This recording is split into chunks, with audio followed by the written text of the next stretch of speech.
Hello, my name's Yana and I'm going to be talking about involuntary gap years.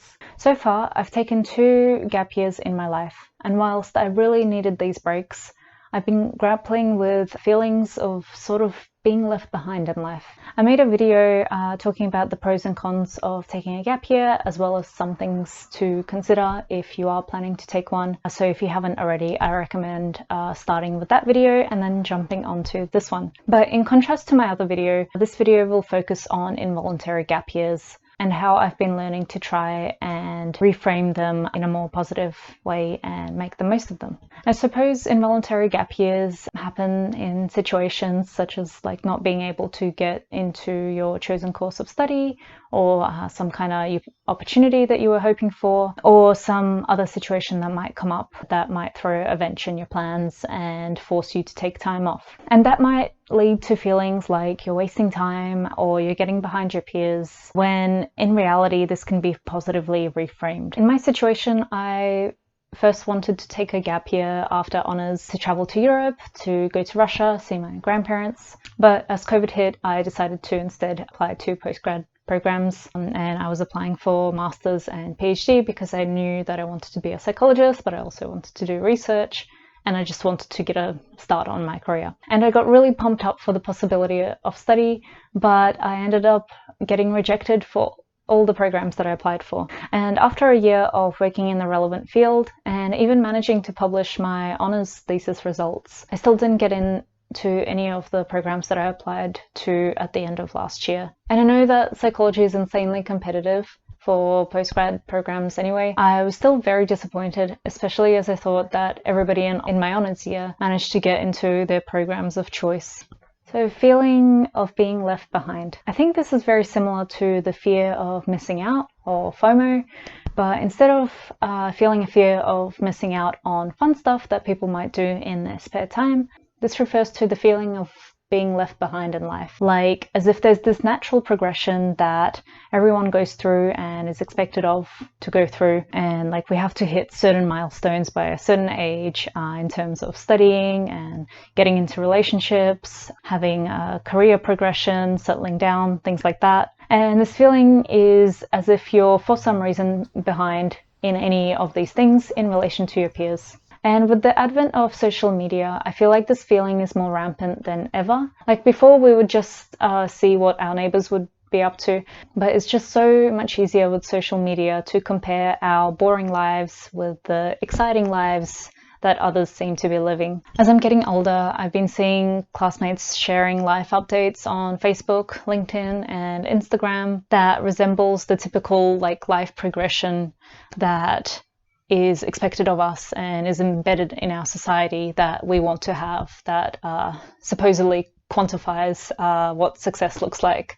And I gotta admit, these kinds of posts make me reflect on what I'm doing or not doing, and kind of feeling like I might be lagging behind my peers somehow, even though I can acknowledge that this type of life projection and all these like milestones, they don't necessarily have to be age specific, and there are multiple ways of going about life, and that you don't have to fulfill like some society's idea of what success looks like. And I think what helped me get over this feeling is acknowledging that a lot of this is due to the fact that social media is highly filtered. People will only post their best selves online, and people won't post their failures. And we also naturally end up comparing ourselves to what we see on social media. And that helped me recognize, despite like how hard it is to stop comparing myself to what I see on social media, the feeling of being left behind is just a product of that, and not because I'm actually lagging behind somehow. And I think it's also very helpful to think that others might be feeling the same way. And having talked to some friends who express similar feelings, it's kind of comforting to know that I'm not alone in this. And I do think that this feeling persists despite of your circumstance. You might be comparing yourself to someone who's pretty successful in your eyes, but in their eyes they think that they're lagging behind somehow. So success alone, perceived or otherwise, does not guarantee that you will get rid of this feeling. It has to come from more intrinsic sources, I think, like practicing self-acceptance and gratitude, which I admit is very hard to do in reality. It's a lot easier to say. Wasting time. Another related feeling that came up for me is the feeling of wasting time. That somehow by taking a gap year, I'm wasting my time and delaying from starting my career. And I think this is kind of a strange feeling for me to have, because if I had decided to take a gap year out of my own volition, which I did pre-COVID, then I wouldn't really see this year as being wasted. But as circumstances pretty much forced me to take a year off, I couldn't help but view it as a setback and that I'm going to be wasting my time for a year. And I talk more about this in my previous gap year video, but I think it really goes to show that something is a waste of time only if you frame the situation as being a waste of time. And something that I found that has been helpful in alleviating this feeling is focusing on my locus of control. And I know it's a lot easier said than done, but I think it's very important in managing this feeling. I think it's very important in managing the feeling like I'm wasting time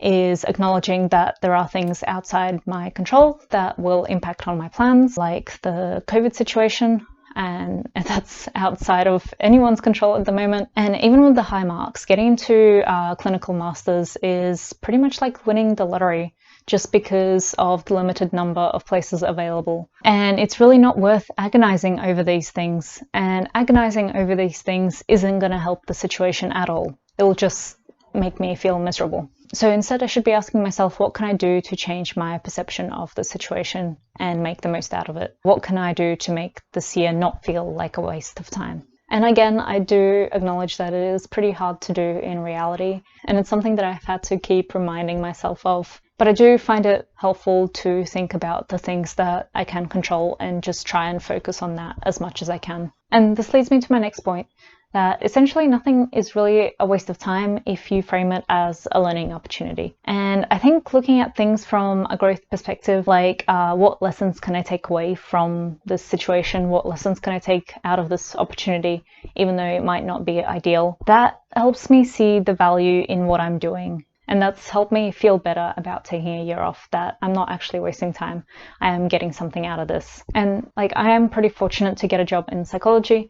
And whilst I'm not gaining any practical clinical skills, or I'm not writing manuscripts that will directly help my PhD application, but I am learning a lot of stuff that will be helpful in my future career. And it's also helped me realize that I probably will enjoy research a lot more than being a practicing clinician. So it has helped me solidify a lot more what I want to do for my future career. Now, sort of related on a point that I made earlier about expectations that society has of us. I think this is something that quite a few people have started to talk about and started to question, that everybody has their own trajectory and real lives are rarely linear. So I think it's very common, especially these days, for people to take time off study, change their course, or even change their entire career at one point or another, rather than following that trajectory of studying one thing and working that one career stemming from your studies, and then managing to settle down, have a family, house, car, and all of that somewhere in between. But in reality, everyone is different and everybody has different timing.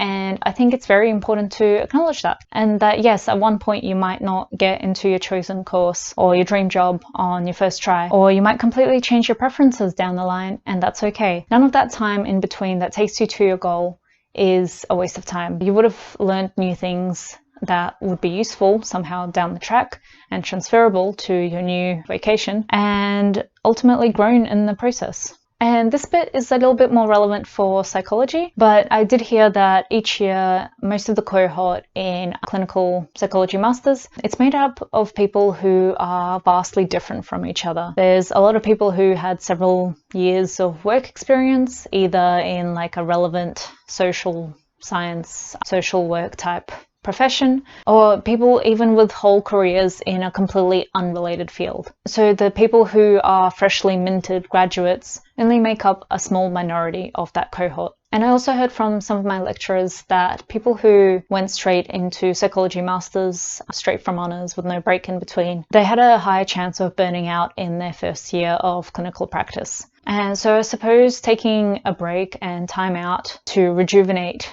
yourself for what is an incredibly emotionally taxing career, and also getting some real world experience, will actually help your career down the line. And for me, yeah, taking time off and facing another round of rejections solidified a bit more what I wanted to do. I definitely do feel a little bit of FOMO for not doing clinical psychology, as that is what I thought I always wanted to do. But I think now that being a psychologist is not necessarily high on the list of my priorities. It's not entirely what I want to do with my life, but I think down the track I might return to it. And instead I really fall in love with research. I find it very rewarding, and I think it might be a bit more suited to me as a person. So I suppose it really comes down to coming to terms with not doing something straight away. And even though your situation might change unexpectedly and not in the way you planned it, there will be still plenty of time and plenty of opportunities down the track to pursue what you want to do.